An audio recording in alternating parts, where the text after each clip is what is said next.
Now in RTE1, Callum's unlucky in love and TK's the one left paying the price in Shortland Street.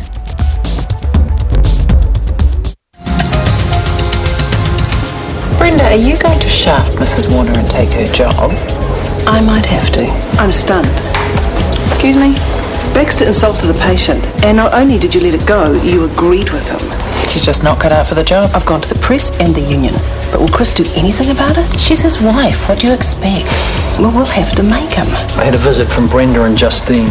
They said you allowed Baxter to insult a patient and then failed to follow up his training on epidural pain relief. I have no choice but to give you a written warning. What? I'm obliged to caution you that another written warning will result in the termination of your employment.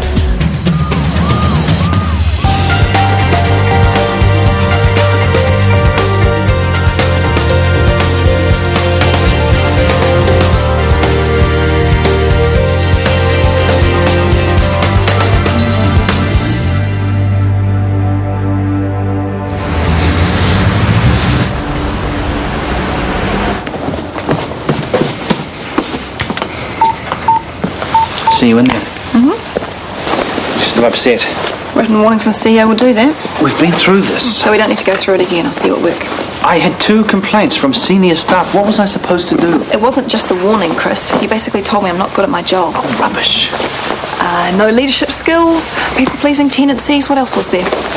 Tony, you are an understanding, easygoing, approachable person. Good qualities, I would have thought. Yes, good qualities, but there has to be a flip side. There is. I and your nurses have yet to see it. Really? Well, just you wait then.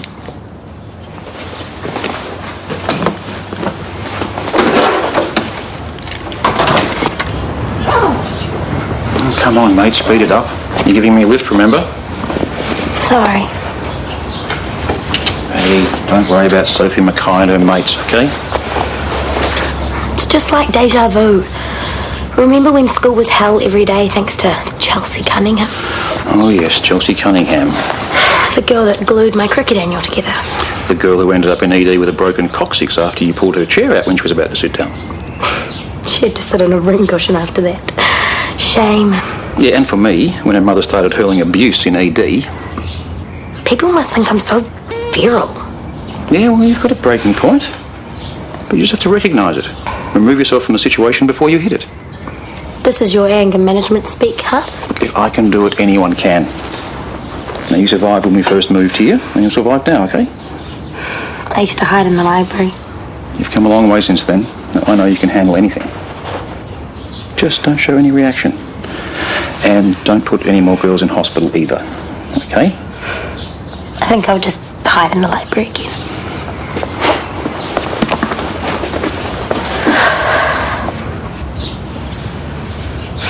I lost count of all the text messages I had saying it was the party of the summer. Of course it was. There was a cat fight. Nothing like a bit of drama to get people talking. I'm going to be like a celebrity at school today. Sophie, Dad? you did actually mean it when you apologised to Scarlett, didn't you? Sure. Sophie? Yes, Dad, every single word. Because if you were seen to be, I don't know, scoring points or bragging about the fight, then people might misinterpret. They might think that you're not sorry about it at all. I'm not proud of what happened. I'm just glad the party wasn't a total write-off. So you and Scarlett are going to be good buddies at school today, yeah? Of course.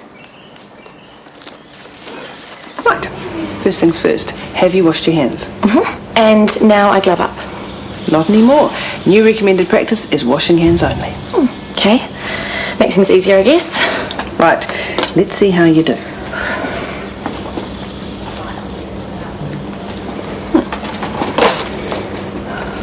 Yeah, you're doing great, Beth. You didn't need me here after all. Oh, I do. Still feeling a bit... Damn. Sorry. Jinxed you. Now, hold the forceps a little further down. You'll get better manoeuvrability. Thank you. And thanks for being so patient with me. I know it's a pain when I need to be talked through everything. Well, you're a new graduate, Beth. We've all been there. I mean, I just want to hurry up and learn the ropes. I hate asking questions. I think Tony wants to strangle me half the time. But snappy, is she? Oh, it'll only be because she's tired. She works really hard, I know that. We all do, so that's no excuse. But if there's anything you want to ask or you don't feel confident about, just come and ask me. I really appreciate it. Right. Perfect. Well, we better not be late for handover or Tony will have it in for both of us. We have 2 admissions, a bowel obstruction and a perforated duodenal ulcer. Be on time in future, please. You'll have to find out what you've missed from someone else after. I'm not going to repeat myself, and I'm not going to hold everyone else up. Sorry. Now, Heather and Baxter, could you take rooms 6, 7 and 8? What about Mrs. Crichton? Is she going to come back here post-op or go to HDU? Crichton? It depends on whether they fit the hypoglossal. Thank you, Brenda. All going well. She'll be able to maintain her own airway, which means we'll be getting her back here. Now, Lisa. Excuse me, Tony. Are we starting the new Redivac drains today? I actually covered that before you got here, Brenda. You'll find a handout on my desk explaining how the new system will work. As I was saying, Lisa, you can take the pre-op admits, and Beth, you can assist. Right, I think that's everything. Have fun out there. Brenda, as soon as you finished your drug round, could I see you back here, please? Of course. So, how's Callum been to work with, Grumpy? No, he's all right. Keeps his troubles to himself. And the whole hospital still seems to know about that. Well, all I know is that Justine's moved out, and I'd love to know who shagged who this time. Babe? What? Oh, come on. You're not just the tiniest bit curious. I never picked you for a gossip. Are you kidding? For once, it's not about me. I'm stoked. See ya.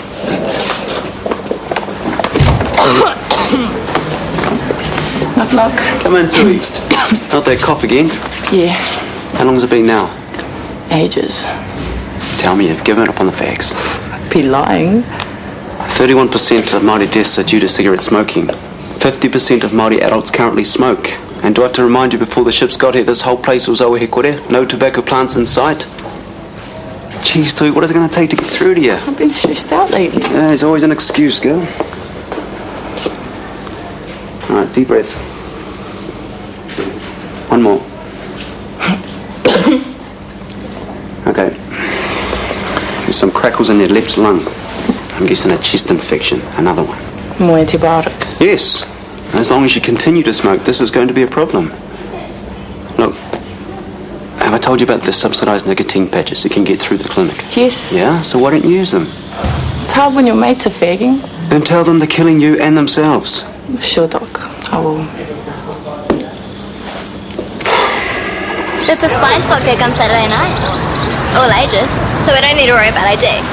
You coming? I'm so there. You two can start mine. Primo.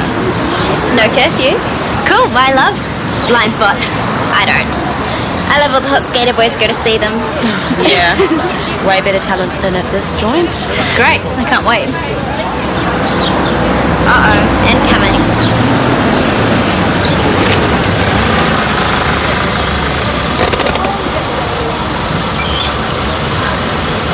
Excuse, I should go and see if she's okay. Why? Because thanks to me, she has stitches in her face. And yet, despite your efforts, she's still a no-go. She was a dick at the party, but she's learned her lesson now, don't you think?